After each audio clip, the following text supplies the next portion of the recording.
Ndugu zangu, kama kuna jambo leo la kukumbushana, mwanadamu unapoishi katika ulimwengu huu unatakiwa lazima ujue nyajibu zako, yani yapi ambayo unatakiwa wewe uyatambue kwa lazima, sio kwa khiari. Na wajibu namba moja kabisa ambao leo nitauzungumzia huo tu ni ule ambao mmoja katika wanachuoni alipata kusema, awwalu wajibin ala al-insani ma'rifatul ilahi bistiqani. Wajibu namba moja unaompasa mwanadamu katika maisha yake ni kumjua Mungu wake kwa yakini. Huo ndio wajibu namba moja katika maisha ya mwanadamu. Mwanadamu, ziko hasara zinaweza zikamfika kama atakuwa anaishi pasi na kumjua Mungu. Hasara nyingi sana zinaweza zikamfika kwenye maisha yake. Ndio maana huyu bwana mkubwa akasema, awwalu wajibin ala al-insani ma'rifatul ilahi bistiqani. Jambo la kwanza kabisa la lazima kwa mwanadamu ni kumjua Mungu. Tena si kumjua tu kwa juu, amjue kwa yakini. Na wakati wanaelezea namna ya kumjua Mungu kwa yakini, wakasema yapatikane mambo makuu matatu katika kumjua Mungu kwa yakini. La kwanza, al-iqraru billah, kukiri kwamba Mungu yupo. Ikiwa mwanadamu ile hisia ya akili yake, hisia ya moyo wake haikubali uwepo wa Mungu, tatizo. Lakini pili, watasdiqu bihi, kuswadikisha uwepo wa utendaji wa Allah subhanahu wa ta'ala. Ikiwa mwanadamu anaishi lakini hakubali kwamba kuna utendaji wa Mungu kwenye maisha yake, tatizo. Lakini tatu, wal imanu billah, kumwamini Mwenyezi Mungu subhanahu wa ta'ala na kuamini yale yote yanayojiri katika maisha yake ni kwa sababu tu ya utashi wake Allah subhanahu wa ta'ala. Unajua kwa nini liwe la kwanza katika maisha ya mwanadamu anatakiwa amjue Mungu? Kwa nini? Kwa sababu mwanadamu namna atakavyoishi lazima apitie katika moja ya njia mbili. Imma apitie katika njia za neema au apitie katika njia za majanga. Sasa mwanadamu akipita katika njia ya neema, kawaida neema zinakwenda kumlevya, yani mwanadamu ana kawaida ya kulewa kwenye neema. Lakini mwanadamu anapopitia katika majanga yana kawaida ya kumpa fadhaa. Mwanadamu huwa anafadhaika anapopitia katika majanga. Sasa ukimjua Mungu, kuna kitu ambacho utakwenda kukiblock, hakitozaliwa kwenye maisha yako. Unajua kitu gani? Mwanadamu ukiwa katika neema alafu ile neema ikakulevya, unakwenda kuzalisha maisha ya kiburi kwenye maisha yako. Utazalisha kiburi tu kwenye maisha, utadharau watu na hivi na hivi. Lakini mwanadamu ukipitia kwenye maisha ya majanga, ule mfadhaiko wako pia unaweza ukakuzalishia pia kiburi. Lakini ukimjua Mwenyezi Mungu subhanahu wa ta'ala kwamba hata hii neema niliyoipata si kwa ujanja wangu, ni Mungu huyo. Ukimjua Mwenyezi Mungu subhanahu wa ta'ala kwamba hata haya majanga ambayo mimi leo napitia kwenye hizi changamoto, ni Mungu huyo, basi kile kiburi kinachokwenda kuzalishwa kupitia kwenye matukio haya ya aina mbili hakitopata nafasi kwenye maisha yako. Nataka nikupeni mfano. Katika baadhi ya watu ambao walipata neema neema zikawalevya, zikawazalishia kiburi. Nini kilikuja kuwatokea? Kanuni wanasema kiburi ni adui wa mafanikio yako mwanadamu. Kiburi. Katika wakati wa Nabii Allah Ibrahim alayhi wa ala nabiyina salatu wassalam, kulikuwa na mtu mmoja maarufu, alikuwa anaitwa Namrudh ibn Kanaan. Bwana mkubwa huyu ilifika wakati alijisahau kabisa kama katika maisha yake kuna Mungu. Alisahau baada ya kulewa na neema. Asili yake aliwahi kufanya kilimo, alilima pahala na alhamdulillah mwaka huu alivuna sana vyakula vya kutosha na akahifadhi nafaka za kutosha. Mpaka mwaka uliofuata bado yeye ana marundo ya vyakula,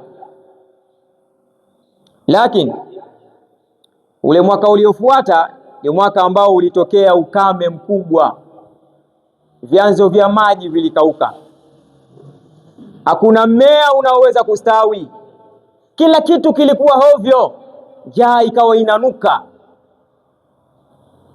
Watu wakapata taarifa kwamba mahala pekee ambapo tutakwenda kunusurika, ukiwa labda una senti yako utakwenda kupata chakula hata cha kununua, ni kwa Namrudh ibn Kanaan. Wakawa wanajitokeza watu mmoja mmoja kwenda kwa bwana mkubwa yule. Sasa mtu akifika kwa ajili ya kuhitajia chakula, hata kama ana kiasi cha kwenda kununua, labda ana pesa yake mfukoni, ataka kwenda kununua chakula cha kwenda kula na familia yake, yeye akaweka mkakati kwamba hapana, mimi chakula hiki siuzi. Na alipofanya utafiti akajiona kwamba iko yeye kama yeye ambaye ndo aliyemiliki neema zile za kuwa na msosi, na akawa anaamini kwamba watu wote watakwenda kwake tu. Namrudh ibn Kanaan akaweka sharti, sema mimi siuzi, isipokuwa mtu yoyote anayetaka chakula nimpatie akale yeye na familia yake, sharti yangu mimi yule mtu anisujudie, na kuanzia hapo anitambue mimi kuwa ni Mungu. Alihama kabisa, kwa sababu chanzo chake kuna maarifatul ilahi bistiqani, hakumjua Mungu kwa yakini. Kwa hiyo neema aliyokuwa nayo ikaanza kumlevya. Namrudh ibn Kanaan akawa anajiwa na watu, anawapa masharti hayo, na wale watu wanatekeleza kwa sababu ya njaa. Kada alfaqru an yakuna kufra, wenyewe wanasema kwamba ufakiri ukizidi sana unaweza kumpelekea mtu hata kukufuru. Watu wakawa wanamsujudia kweli. Bwana mkubwa, wewe bwana, wewe baba wa mbinguni bwana, wewe ni Mungu bwana. Basi akiambiwa vile, kichwa iko anaagiza, ingia ndani, mtolee kikasha fulani, mpe akale na familia yake. Basi hali ilikuwa hivyo, iliendelea mpaka sasa watu walipopata taarifa wengine kutoka katika maeneo mengine ya mbali, na wao wakawa wanakuja mbio kwa mtaji wenyewe kusema hayo tu, kwani kuna kazi. Watu wakawa wanatoka vijiji vya mbali wanakuja pale. Lakini lile janga la njaa lilitambaa mpaka likafika katika mji ambao Nabii Allah Ibrahim yeye pia anaishi. Ibrahim naye akapata taarifa kwamba kuna mtu anazo stroku za chakula, ana stroku za chakula za maana tu. Pale ndo mahala pekee, kama una cha kwako kwenda kununua unaweza kununua pale, hakuna mahala pengine. Nabii Allah Ibrahim naye akapanga safari kwenda pale. Alipofika akawekewa sharti na yule, kwa kuwa anamjua huyu muda mrefu, nasikia ukaitangaza mtume, sasa ngoja leo sasa nimemkamata, kashaingia kwenye 18 zangu. Namrudh ibn Kanaan akamwambia, mimi sitaki chochote kutoka kwako, ninachotaka unisujudie na uamini kwamba mimi ni Mungu, na uachane na huyo Mungu ambaye wewe unawaambia watu. Nabii Allah Ibrahim akasema, hapana, la yanbaghi sujudu illa lirabbil ma'bud, Hakuna ruhusa ya kusujudi isipokuwa atakiwa kusujudiwa ni yule Mola mlezi mwenye kuabudiwa, ndio mwenye mamlaka ya kusujudiwa, wewe sio. Namrudh ibn Kanaan akauliza, wamar rabbul ma'bud, yanajifanya amjui, kashajizima data. Neema hizo zimemlevya, kajizima data. Hivi yule Mola anayeabudiwa, huyo Mungu mlezi anayeabudiwa ndo yupi? Kuna mimi simtambui. Nabii Allah Ibrahim akamwambia, ar-rabbul ma'bud walladhi yuhyi wa yumit, Mola mlezi anayeabudiwa ni yule ambaye ana utaratibu wa kuua na kuhuisha. Yani mtu ikifika ahadi yake anaondoka kwa idhini yake Mungu, na mtu ambaye ahadi yake ikifika anazaliwa kuja ulimwenguni kwa idhini yake Mungu. Huyo asema kama ni kuua na kuhuisha, wana uhi wa umit, na mimi vile vile nafanya hivyo, nafiisha. Na kuna watu wengine naweza kuua na naweza pia kuwaweka watu hai. Kamtuma kijana wake mmoja, akamwambia kuna watu wawili pale, kaniletee. Wakaletwa watu wawili, mmoja akaamuru pale pale huyo achinjwe hapo hadharani, mmoja akachinjwa pale, alafu mwingine anasema huyu namwacha, wewe nenda. Unaona hapo, mmoja nimeua na mmoja nimempa uhai. Haya, kuna hoja gani? Kwa hiyo mimi na huyo Mungu wako unashindwaje kunisujudia bwana? Sina ngoma draw. Nabii Allah Ibrahim akatafakari, akaleta hoja ya pili, akasema pia ar-rabbul ma'bud walladhi ya'ti bishamsi min al-mashriqi fa'ati biha min al-maghribi, Mungu anayeabudiwa ambaye ndio anastahili kuabudiwa na ndio mlezi wa viumbe wote ni yule ambaye moja ya desturi yake asubuhi huwa analitoa jua upande wa mashariki linachomoza na linakwenda kuzama magharibi. Wewe sasa kama una mamlaka hayo, basi kesho fanya utaratibu wewe litoe magharibi liwe linakuja mashariki, sababu wewe ndio unaabudiwa. Inawezekana ile jua utaratibu wa kutoa mashariki kupeleka magharibi, si ndio wewe unajiaminisha?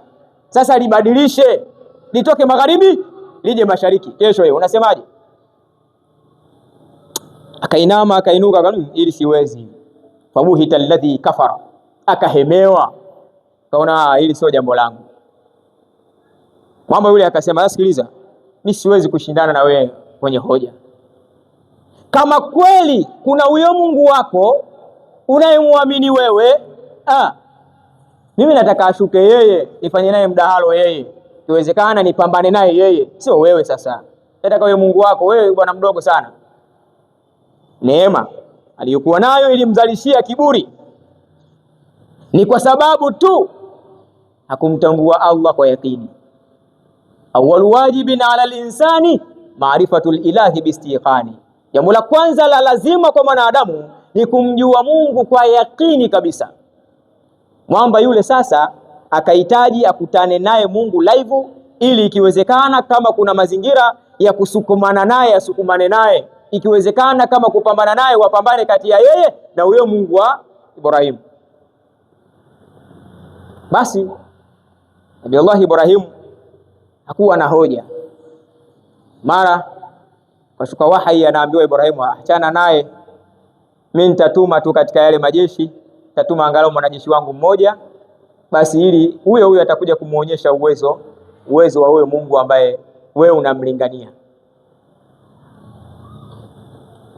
Ilitokuja kutokea Allah subhanahu wa ta'ala kama anavyosema, walillahi junubu samawati wal ardh, Mwenyezi Mungu subhanahu wa ta'ala ana umiliki wa majeshi ya mbinguni na ardhini. Ilitokuja kutokea akamtuma mwanajeshi wake mmoja mjeda aliyevalia gwanda, mnamjua, anaitwa Ba'udha kwa lugha ya Kiarabu, mnamjua, anaitwa mosquito kwa lugha hiyo ya Kizaramu, mnamjua, anaitwa mbu kwa lugha ya Kiswahili. Akamtuma mwanajeshi anaitwa mbu tu, mbu yule mbu alikuja kwa sababu ametumwa na Allah subhanahu wa ta'ala. Yule bwana alikuwa amekaa pahala, mbu akaingia kwenye tundu ya pua. Alipomwingia katika tundu ya pua, akapekecha akaingia ndani, akakaa katikati ya kichwa kwa ndani. Sasa yule bwana kila muda yule mbwa anapekecha ubongo ndani, basi muda ule anakuwa ana raha, kichwa anatikisa. Hata kwenye mikutano hawezi kuzungumza dakika 2-3, lazima kichwa kianze kuleta matatizo.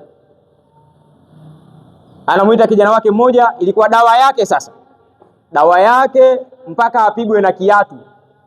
Na wewe njoo achukue kiatu kimoja, anabaruzwa nacho kichwani, mbwa anatulia kidogo kwa muda. Akitulia kwa muda kidogo, naenda afanye shughuli zake.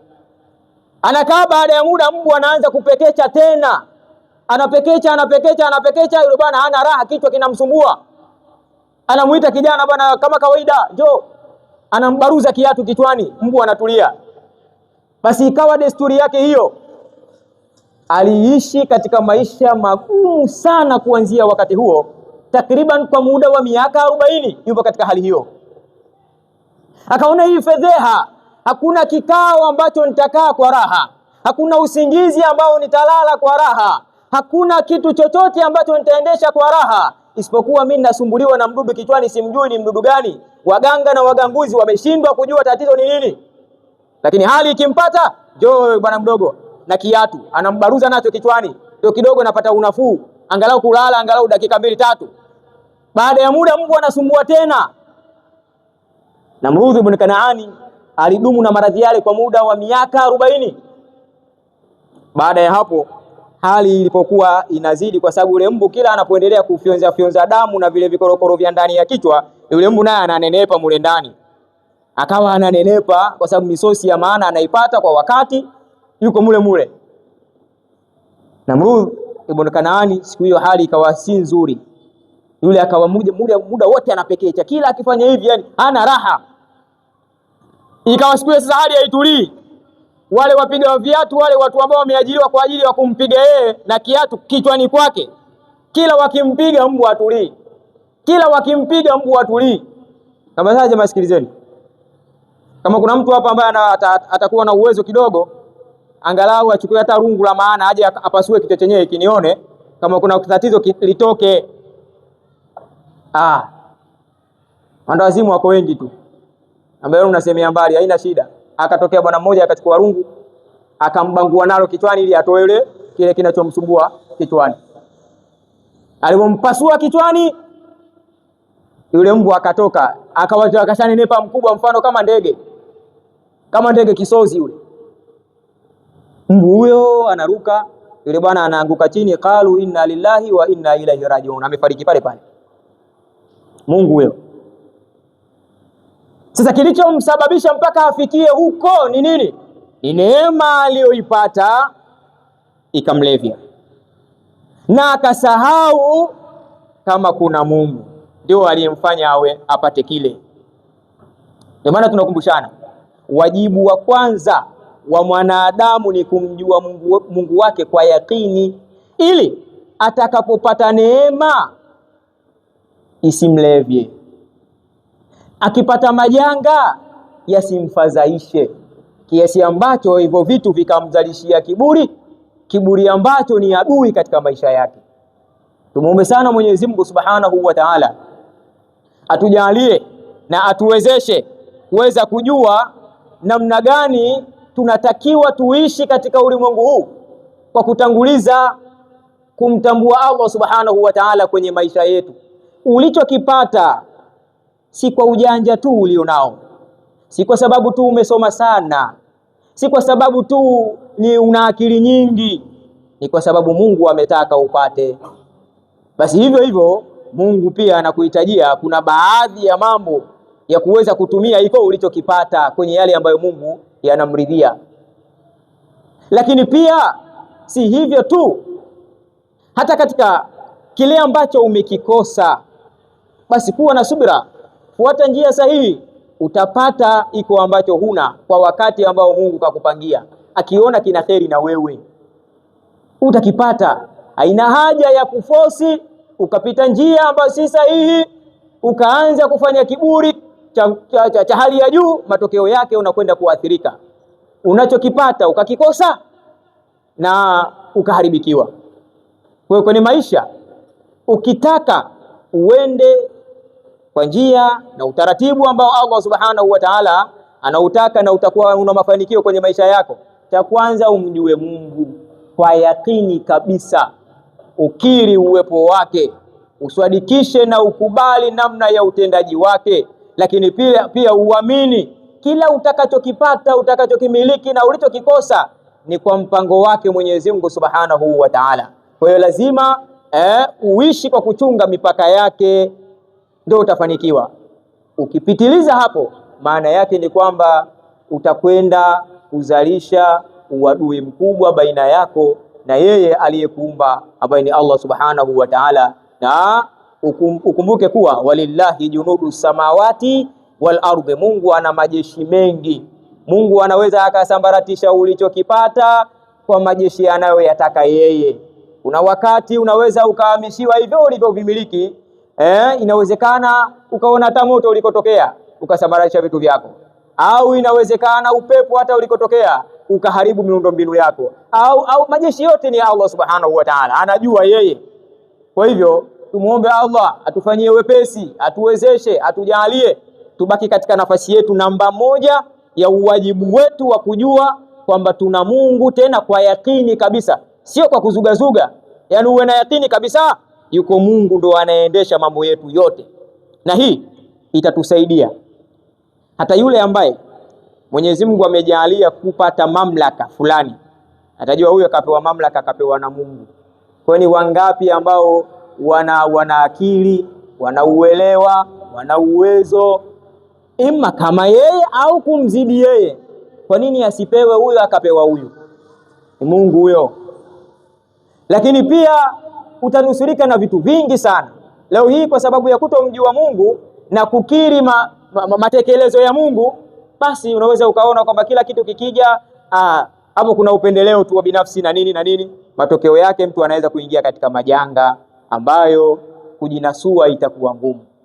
Allah atulinde sana, Allah atuwezeshe, hasa sisi Waislamu tumtambue vizuri Mungu wetu, tutasalimika kwa majanga mbalimbali yanayojiri katika ulimwengu huu.